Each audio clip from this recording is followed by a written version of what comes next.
Well, just as an actor, there were certain emotional things that people were going through in the movie that, on some base level, I could understand.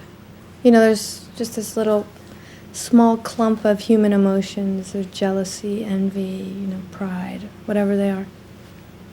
So it was interesting to see them. And also that creepy edge was all through it, and that was it's interesting when someone can really write that.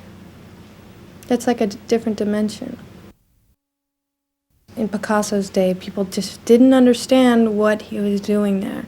How could that be a woman's face? How could that be a portrait of someone? But some artists have really different visions.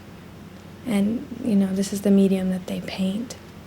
And sometimes you move around like a doll in their dollhouse, you know. It's interesting.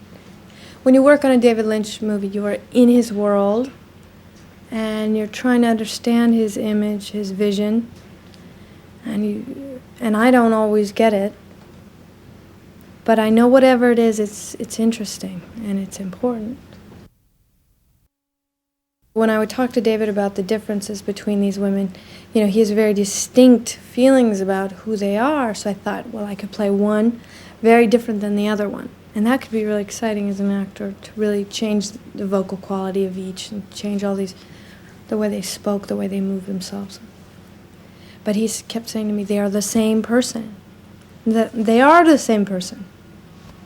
So, I mean, you're just trying to figure out your way in there. It's a balancing act. When I first read the script, my concept of it was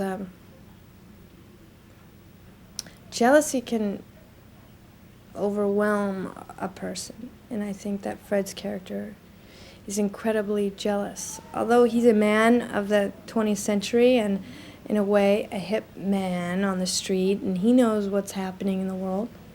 So I don't think he would be comfortable expressing his jealousy, because he would feel like he was barbaric. They have a very dishonest relationship. I mean, I think she's in a way very fearful of him. She doesn't know what he's really capable of. He doesn't want to admit who he really is. So they have this stalemate relationship where it's almost like in their marriage you feel that the word divorce is just constantly between them. But it's almost like a standoff of these two animals. Who's going to leave first? Well, at first I thought, am I a figment of someone's imagination? So how am I supposed to get into someone's head and figure out what is that, you know?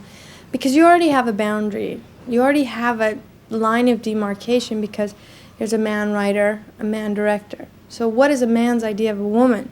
So you got to figure out, well, each man's idea of a woman is different, but what is this man who's directing this movie's idea of woman? Or there's also a lot about the sexual power and prowess of woman and the destructive quality of that. He directs musically. He'll listen to certain kinds of music in one earphone while he'll listen to the scene and watch it. He already has his music picked out for different parts, and he writes music himself. So in a way, he'll talk about the way he directs mostly is musically. He'll say, slow it down, take your time. We'll be driving the car in the middle of the desert, and he'll say,